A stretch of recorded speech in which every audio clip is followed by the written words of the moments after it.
Now, International Credit Union Day celebrates the spirit of the global credit union movement. The day is recognized to reflect upon the credit union movement's history, promote its achievements, recognize hard work, and share member experiences. Here to discuss the role of credit unions and why perhaps you should consider joining one is Cooperative Development Coordinator, Mr. Jerome Chambers. Mr. Chambers, good morning. Thank you so much for joining us. Thank you for having me. Now, Credit Union Day is going to be celebrated on Thursday, right? What's the significance of such a day for us? Credit Union Day is an international event. This year, 2022, actually marks the 74th year that is being celebrated. As a global movement, a global financial movement, you are talking about membership in about 118 countries worldwide, close to 600 million persons worldwide. That's a lot. Yeah. And if we bring it closer to home into Trinidad and Tobago, we are talking about 720,000 members of credit unions locally. We contribute to the GDP, somewhere around 5.6% to GDP. That's significant. That's a lot. Yeah. Now, in terms of the theme for this year, what's the theme for this year? And tell us a bit about how the local movement is getting involved with what the theme is. It's empower your financial future with a credit union. And that's really a significant theme. Credit unions, cooperatives generally, give individuals an opportunity to be involved in the financial services sector that they may not necessarily have otherwise. Currently, there are about 1.4 billion people worldwide who are unbanked. And that's really a fancy way of saying they cannot get access to financial services that they need. Credit unions provide that avenue. Credit unions in Trinidad and Tobago have been along a long time. The very first credit union was actually Health Services Credit Union. Those were for health workers. Now, we have about 129 active credit unions in Trinidad and Tobago. Membership is normally by what we call a bond. So a closed bond may be, let's say, members of or employees of TTT decide to get together and form a credit union. Why would they want to do that? They may decide, okay, if we can pool our resources, put it in, and when each of us is ready to take a loan, to invest, we take out of that pool. Of course, an important part is once we take out of the pool, we put it back in, yes. Right? Some people say that some of the origins, particularly locally, tend to resemble what we knew as a susu, right? Not new susu, traditional susu. So that it gives people a chance to really control their financial future. Unlike some other financial institutions, if you put money into it, you're not just an account holder, you're not just a number. Because of how it is structured, every $5 in shares that you put into the credit union allows you to become part owner, literally, of the credit union. So that you're not just saving in shares, and persons who have more funds than you get the opportunity to attend the annual general meetings and vote. One of the principles really is one person, one vote. So it matters not if I have $10,000 and you have 10 million. We're on the same footing. But how do you say, for example, so is it that the interest rates or the savings that the bank offer, will that be dividends? Like, how do you see a return on your investment then? There are multiple ways. Yeah. So that what we are most familiar with is the bank. And although Sunday at the opening ceremony of Credit Union Week, somebody said, Jerome, we need to stop saying banking services if we are credit unions. So credit union financial services.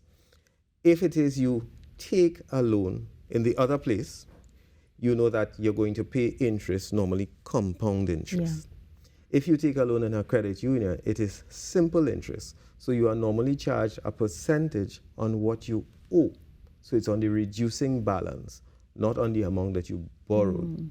So overall, it's less to you. Yeah. That's one. Two, dividends, yes. Once there is a surplus, and the word profit tends to be shied away from in the movement, so that the surplus, once the surplus is recognized, as a member, you have an opportunity to get a dividend. And this thing is so powerful, it is not up to the board alone to decide the dividend. The board makes a recommendation to the general membership, and the general membership agrees. Right. If for some credit unions, it's part of the tradition as well that we talk about interest rebate. And amazing concept. Normally you take a loan anywhere else. You pay back the principal, you pay back the interest, that's that. Yeah. In the case of a credit union, there's a concept of interest rebate. So at the end of the year, at the end of the financial year, a calculation can be done on how much interest you've actually paid on your loan. And you can actually get a percentage of that back. So lots of differences there. Yeah. Now, in terms of the Cooperative Development Division, what is the role of that department? Okay. Well, all credit unions in Trinidad and Tobago are governed under the Cooperative Societies Act. It's Chapter 8103 of the laws of Trinidad and Tobago.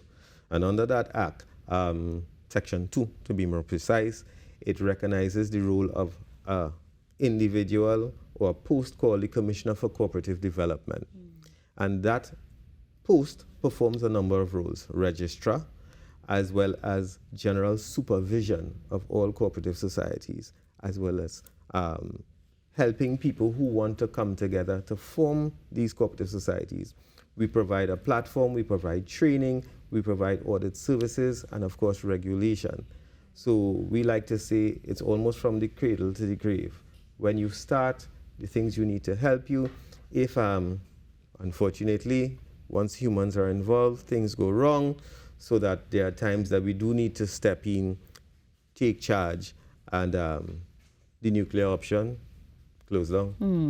Now, Mr. James, you make it seem so simple to open a credit union. Like, say, for example, 5 of us want to save money and we just come together and we do that. Is it as simple as it sounds? Like, what is the process to get one started? Okay.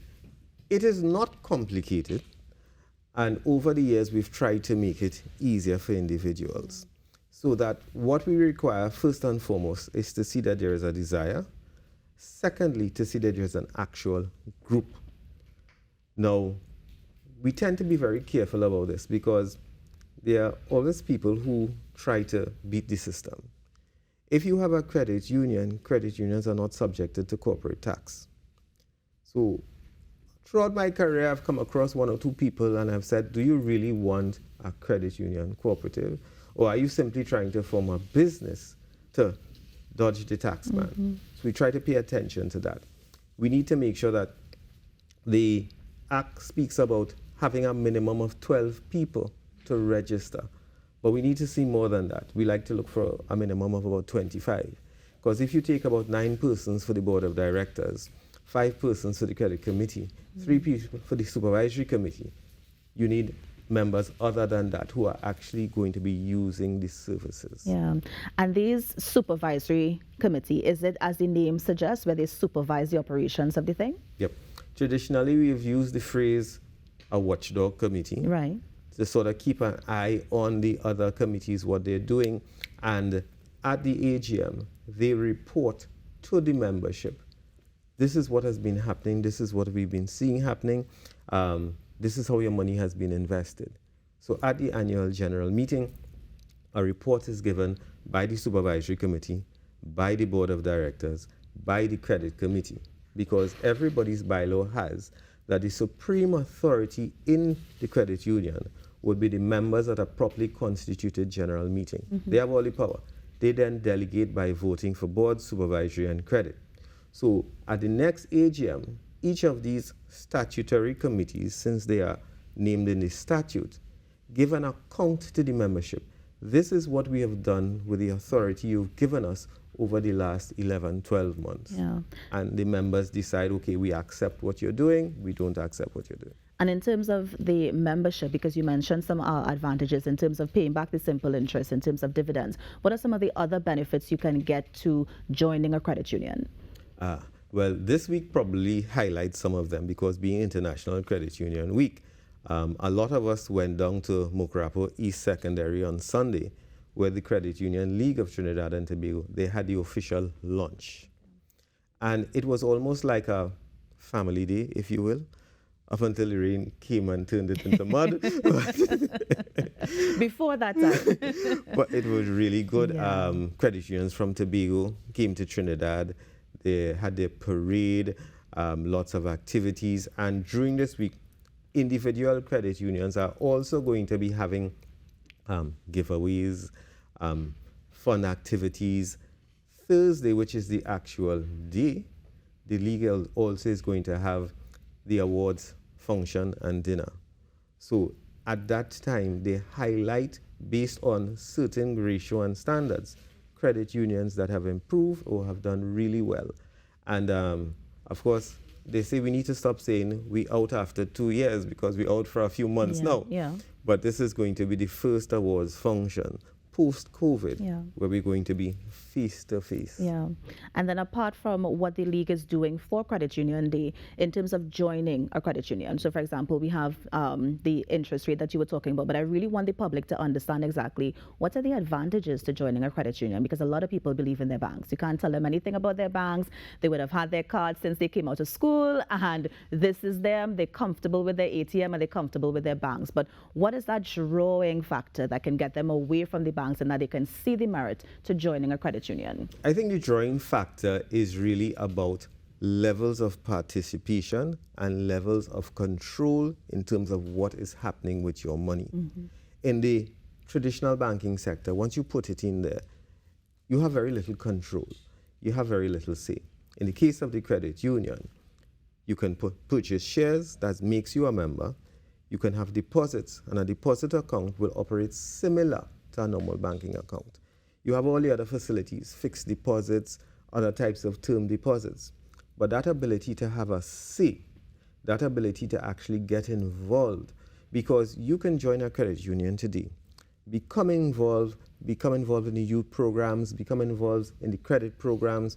Some credit unions even have a lot of skills development programs, and still go to the AGM and become elected to now serve the members who came in after you. Yeah. And in terms of the profitability of this sector, can you speak to the current asset value of our local credit unions? Yes, believe it or not, although lots of people think that credit unions are small, we're talking about around $3 billion in assets. I recall many, many years ago, there was I think it was a Minister of Industry, who at the time recognized that there was only $1 billion in assets, and he referred to it as a sleeping giant. Well, now that we are at $3 billion and counting, definitely the sleeping giant has awoken. Yeah. And finally, Mr. Chambers, anything else you want to add, or even where can somebody get more information about the credit union sector? Okay, well, a good place to come is the Ministry of Youth, which is the line ministry for the Cooperative Development Division. But our head office is on the Eastern Main Road, Anver Plaza. We, like most government departments, are open Monday to Friday, but the nature of the job says we work from Sunday to Sunday. I know a thing or two about that, yes. Right.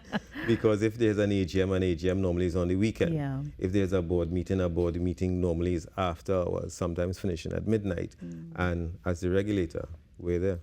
Yeah. All right. Well, Mr. Chambers, let me thank you so much for coming in and just sharing about, Credit Union Day, and of course, as we look forward to commemorating the day on Thursday. So all the best with your gala event that you're having. Thank you.